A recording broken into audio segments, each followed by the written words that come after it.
अस्सलाम वालेकुम। तो बेटे, लेक्चर जो है हमारे जो लास्ट तक हमने पढ़ लिए थे बोहर के एटॉमिक मॉडल तक, आज हमने जो पढ़ना है एटॉमिक नंबर और मैथ्स नंबर है।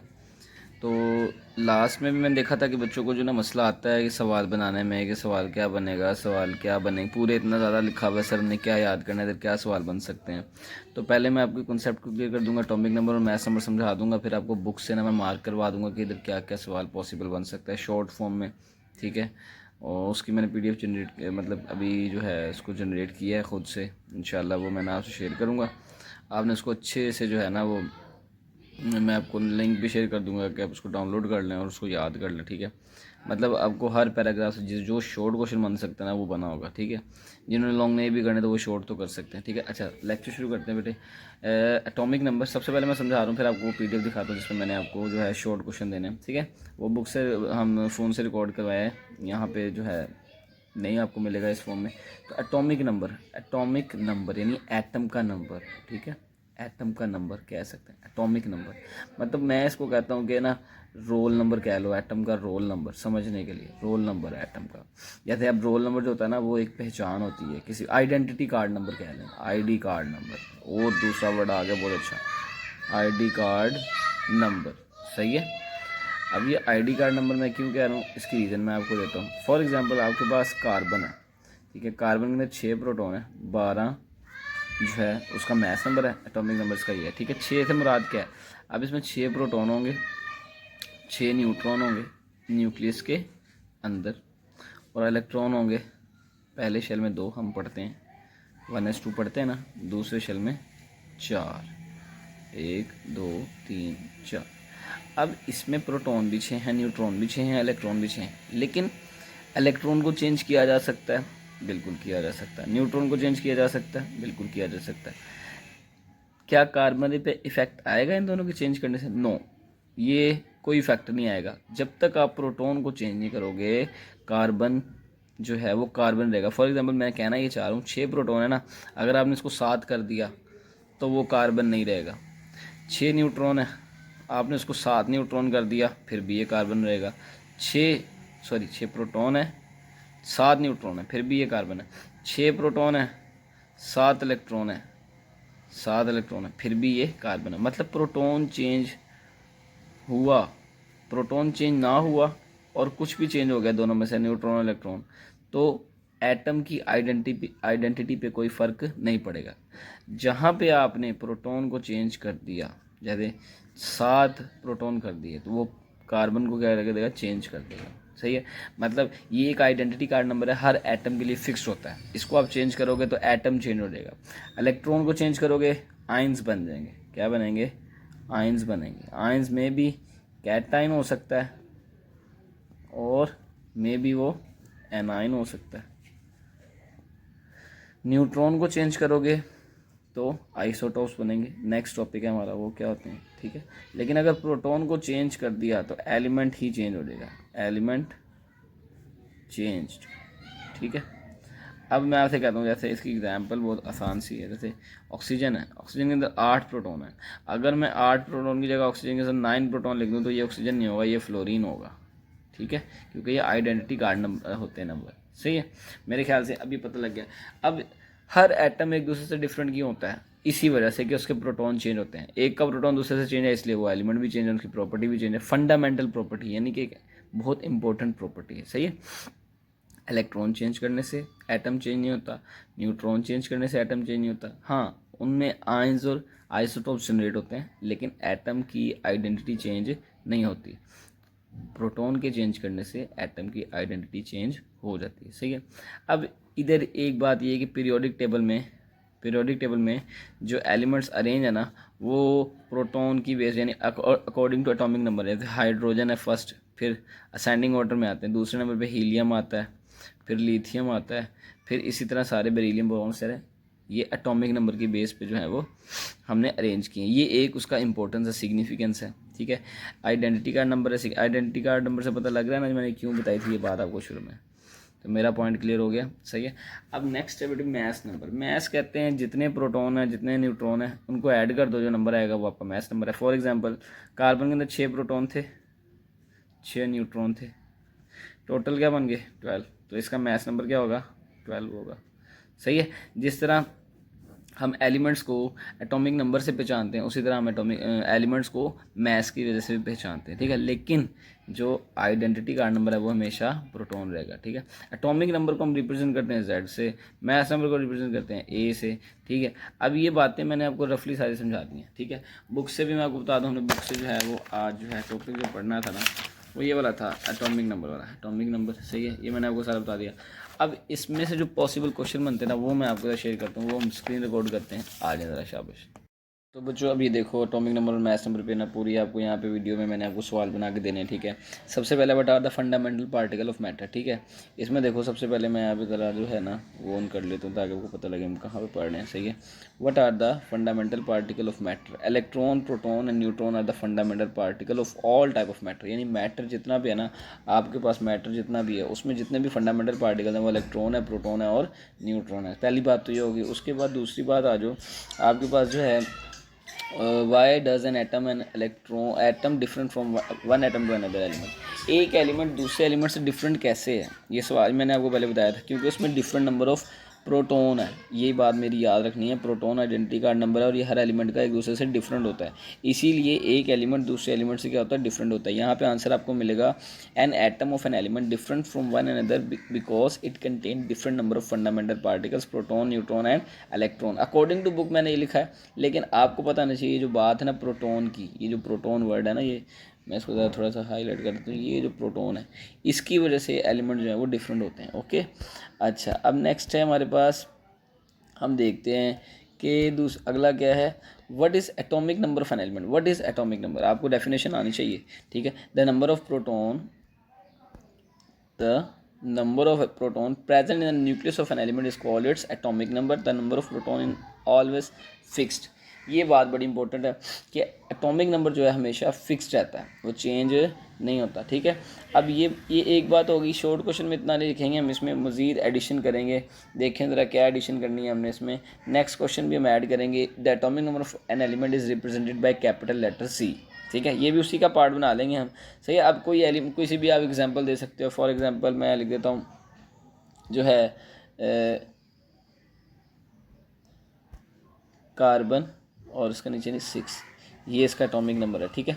अब ये कार्बन की एग्जांपल दे सकते हो, ऑक्सीजन की एग्जांपल दे सकते हो, ऑक्सीजन 8 होता है, हाइड्रोजन और ये सारे कुछ, ठीक है। अब इसके बाद जो है हम देखते हैं नेक्स्ट क्वेश्चन क्या है हमारा। अब इसमें बेटे नेक्स्ट क्वेश्चन हम देखते हैं क्या चीज़ है हमारे पास है। Why is an atom as electrically neutral? मतलब एटम को न्यूट्रल क्यों कहते हैं, ये बात मैंने डिस्कस नहीं की, मैं आपको बता देता हूँ। देखो एटम के अंदर ना, एटम के अंदर मेरी बात याद रखना, मैं बोल रहा हूँ एटम, नॉट आइसोटोप, नॉट आइन, मैं बोल रहा हूँ एटम। एटम इलेक्ट्रिकली न्यूट्रल क्यों होता है? क्योंकि उसके अंदर जो नंबर ऑफ प्रोटॉन है वो बराबर होते हैं नंबर ऑफ इलेक्ट्रॉन के।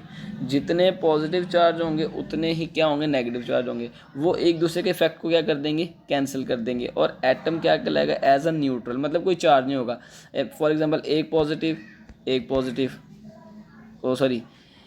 पॉजिटिव और एक नेगेटिव, और ये क्या हो गया, एक दूसरे को न्यूट्रल कर देंगे। अब मैं कहता हूँ ये एक बॉडी थी, ठीक है, ये पूरी एक बॉडी है, इसके ऊपर एक पॉजिटिव है एक नेगेटिव है, इसको कह सकते हो आप न्यूट्रल, बिल्कुल कह सकते हो। लेकिन अगर मैं यहाँ पे नेगेटिव बना दूँ एक और, अब इस पे चार्ज क्या आएगा, नेगेटिव आएगा। लेकिन मैं यहाँ फिर पॉजिटिव बना दूँ, अब इस पे क्या चार्ज आएगा, न्यूट्रल।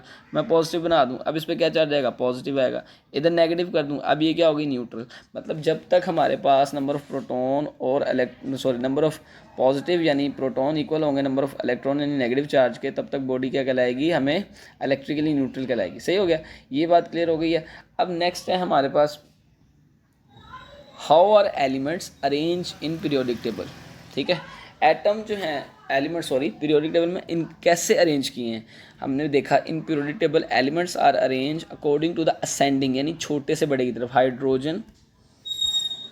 हाइड्रोजन, हीलियम, लिथियम, ठीक है, इसका 1 होता है, इसका 2 होता है, इसका 3 होता है। मतलब इस तरह से हमने एलिमेंट्स को अरेंज किया। और ये एटॉमिक नंबर की बेस पे बड़ी इंपॉर्टेंट बात है, आपसे ये भी सवाल किया जा सकता है, what are the significance of proton number और एटॉमिक नंबर। आप बता सकते हो कि हमने जो पीरियोडिक टेबल में एलिमेंट्स को अरेंज किया है वो भी किस बेस पे किया है, हमने प्रोटॉन नंबर की बेस पे इसको जो है वो क्लासिफिकेशन की हुई है। ठीक है, नेक्स्ट है व्हाट इज मैस नंबर। अब आ गया हमारा टॉपिक चेंज। मैस नंबर क्या है?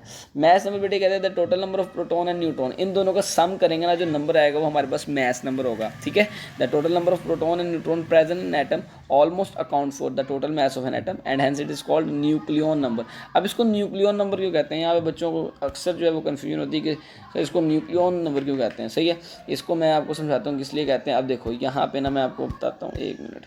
ये एक है हमारे पास, ओहो इसको थोड़ा सा नीचे कर लेते हैं, हाँ यहाँ पर ड्रॉ कर लेते हैं आपके लिए। एक देखो ये एटम है, सॉरी न्यूक्लियस है। न्यूक्लियस के अंदर क्या होते हैं? प्रोटॉन और न्यूट्रॉन होते हैं। बाहरी शेल्स के अंदर होते हैं हमारे पास इलेक्ट्रॉन होते हैं। ठीक है, अब न्यूक्लियस के अंदर क्या क्या चीज़ है? बोले शाबाश, प्रोटॉन है और न्यूट्रॉन है। बिल्कुल, ये न्यूक्लियस के अंदर है, इसीलिए हम इनको क्या कहते हैं? न्यूक्लियॉन्स कहते हैं। न्यूक्लियॉन्स किसको कहते हैं? प्रोटॉन को और न्यूट्रॉन को। इलेक्ट्रॉन को हम इसमें ऐड नहीं करते। ठीक है, अब ये बात भी क्लियर होगी हमारे पास कि न्यूक्लियॉन नंबर क्या होता है और मैस नंबर क्या होता है, एक ही बात है दोनों। सही है, अब नेक्स्ट है how the mass number represented. The mass number of an atom is represented by capital letter A से रिप्रेजेंट करना है आपने।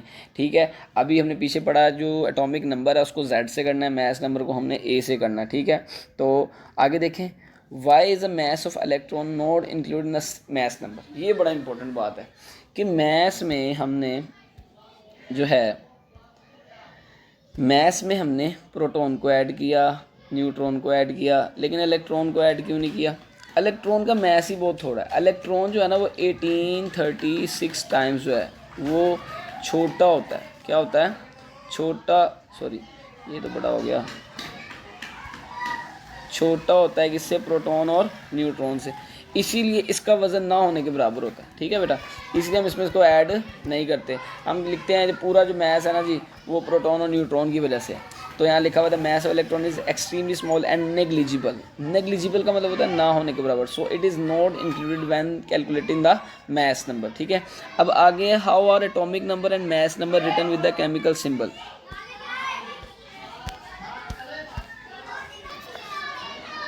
ओके बच्चों, नेक्स्ट क्वेश्चन है how are atomic number and mass number written with the chemical symbol of an element. मैं आपको ना last में एक दफ़ा ना इसको लिख के दिखाता हूँ। ये देखो ज़रा, जैसे कि ना मैं आपको एग्जांपल देता हूँ।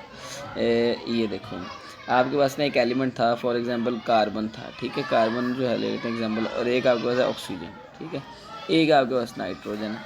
ठीक है, अब ये तीन मैंने एलिमेंट्स लिए, मैंने इसका एटॉमिक नंबर और मैस नंबर इनके सिंबल के साथ बताना है। सही है, तो एटॉमिक नंबर जो है ना लेफ़्ट, यानी लेफ़्ट साइड पे, ये लेफ़्ट साइड है ना, इस साइड पे इधर नीचे जो लेफ़्ट सबस्क्रिप्ट, इसे कहते हैं सबस्क्रिप्ट, लेफ़्ट सबस्क्रिप्ट, और ऊपर मैं इसका लिखूँगा एटॉमिक मैस यानी कि अपर लेफ़्ट सुपरस्क्रिप्ट। ठीक है, ऑक्सीजन का क्या होगा? 8 होगा और इसका मैस 16 होगा। ठीक है, 7 इसका एटॉमिक नंबर होगा, 14 इसका मैस नंबर होगा। अगर मैं आपको जनरल बोलूँ कि फॉर एग्जांपल मेरे पास एक एलिमेंट था M, ठीक है, तो इसका जो एटॉमिक नंबर है वो नीचे आएगा और जो मैस नंबर है वो ऊपर यहाँ पे हम लिखेंगे। तो मेरी बात क्लियर हो रही है? इस तरह से हम जो है एलिमेंट को रिप्रेजेंट करते हैं। सही है, अब हम इसको ऊपर देखते हैं, यहाँ पे क्या लिखा हुआ है?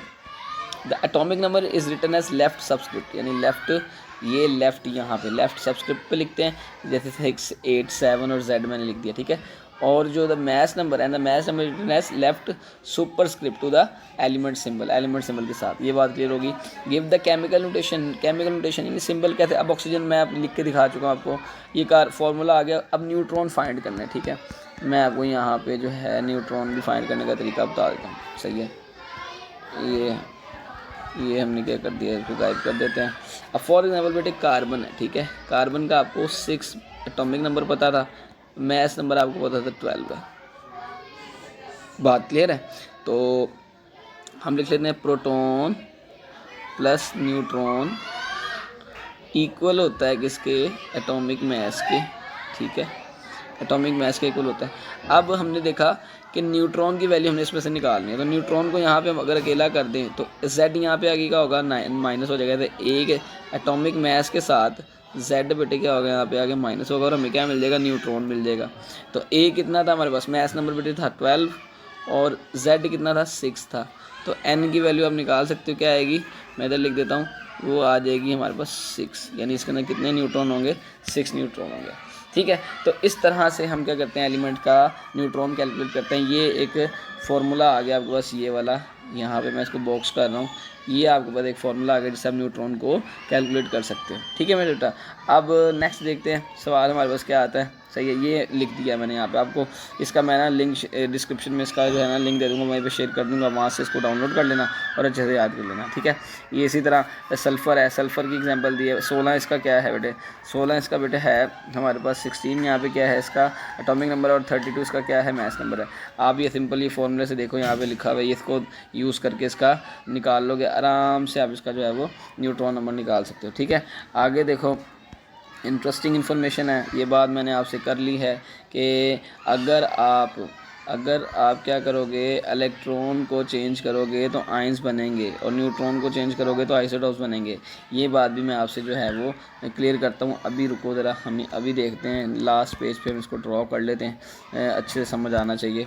ठीक है, तो इस तरह से हम इसको माइनस करते हैं सबको पहले एक दफ़ा, 1 मिनट ज़्यादा थोड़ा सा टाइम लगेगा, 2 मिनट लगेंगे। अच्छा, ये तो पहले ही हो गया। अब मैंने आपको बताना था कि किस तरह से, फॉर एग्ज़ाम्पल एक एलिमेंट है हाइड्रोजन, ठीक है, उसमें हमारे पास एक प्रोटॉन था, ठीक है, 0 न्यूट्रॉन होते हैं, ठीक है, और एक इन न्यूक्लियस के अंदर आ गया और एक इसमें जो होता है ना बेटे इलेक्ट्रॉन होता है।